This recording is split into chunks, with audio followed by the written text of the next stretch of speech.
Hai Sobat Investor semua, ya selamat datang kembali di channel Jason Armus. Ya jadi seperti biasa di video kali ini gue ingin menjawab pertanyaan-pertanyaan yang ada di kolom komentar YouTube gue. Nah di video ini ada yang bertanya seperti ini. Jadi dia ini sudah ya mengalokasikan buat dana darurat dia ke reksadana pasar uang. Nah reksadana pasar uang ini dia alokasikan ke 3 jenis reksadana pasar uang yang beda. Ya, ada satu produknya Sukor, ada produknya Manulife, satu lagi gue lupa, Majoris kalau nggak salah. Nah, itu dialokasikan di tiga reksadana, tapi satu jenis, yaitu reksadana pasar uang. Nah, menurut gue, itu apakah tepat atau enggak? Ini balik lagi, ini adalah opini, bukan keharusan. Jadi, kalau misalkan kamu mau ikutin, silakan. Kalau enggak juga nggak apa-apa. Nah, buat teman-teman semua yang penasaran bagaimana opini gue, simak video ini sampai habis.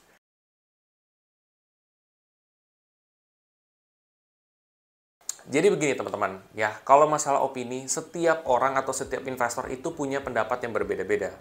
Dan sejauh ini, ya, gue udah cukup berpengalaman lah dalam berinvestasi reksadana. Pernah berhasil, pernah juga kerja di institusi reksadana, jadi gue punya latar belakang yang mendukung. Satu. Kedua, di sini jawabannya adalah, kalau bagi gue pribadi, untuk reksadana pasar uang, mempersiapkan dana darurat, satu jenis reksadana pasar uang itu sudah cukup. Ya, karena reksadana ini adalah sudah paket investasi. Paket investasi artinya dia di dalamnya ada berapa aset. Jadi otomatis kalau kamu misalkan khawatir, wah ya saya hanya mengalokasikan di satu aset. Tidak. Karena kan kalau kamu invest di reksadana, kamu otomatis sudah menyebar uang kamu ke beberapa aset. Satu. Ya. Jadi itu udah diversifikasi. Kedua, kalau misalkan reksadana sendiri, kalau misalkan kamu mau nyebar nih ya, lebih daripada satu ya untuk punya reksadana atau reksadana pasar uang, nggak apa-apa. Mentoknya di 2 ya. Kalau 3 menurut gua terlalu banyak. Kalau 2 untuk misalkan satu tujuan dana darurat, itu udah mentok banget sih. Ya. Kecuali lu mungkin lu pakai robo advisor ya, dia langsung ke 3 jenis reksadana, tapi profil resikonya dikecilin. Itu lain cerita. Ya, tapi ini idealnya seperti apa idealnya? Ya mentok-mentok di 2 ya. Itu pun kalaupun 2, lo punya alasan misalkan satu, keamanan. Karena lo takut misalkan, wah reksadana ini takut bermasalah di kedepan hari. Atau misalkan takut dia turun performance-nya. Jadi ada satu lagi, ya bisa seperti itu, boleh 2 gitu.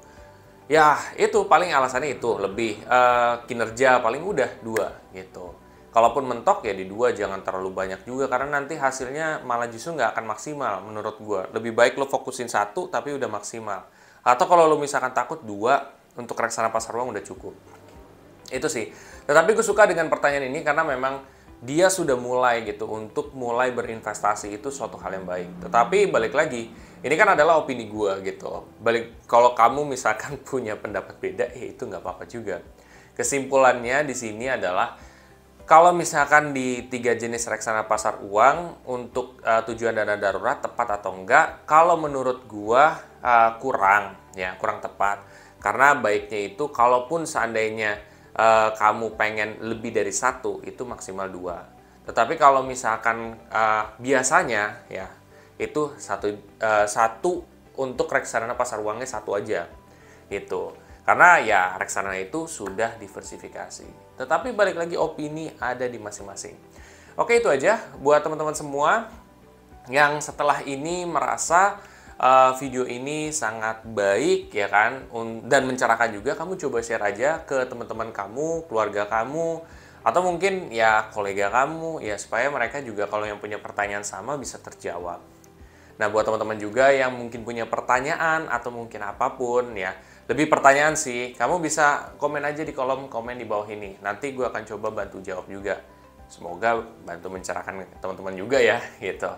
Dan apabila kamu setelah ini termotivasi untuk mulai berinvestasi reksadana di aplikasi Bibit, kamu bisa pakai kode referral gue yang ada di kolom deskripsi di bawah ini. Nanti kamu bisa mendapatkan cashback reksadana sebesar 25.000. Lumayan kan untuk nambahin investasi kamu, tetapi itu tidak wajib. Sampai jumpa di video selanjutnya. Terima kasih.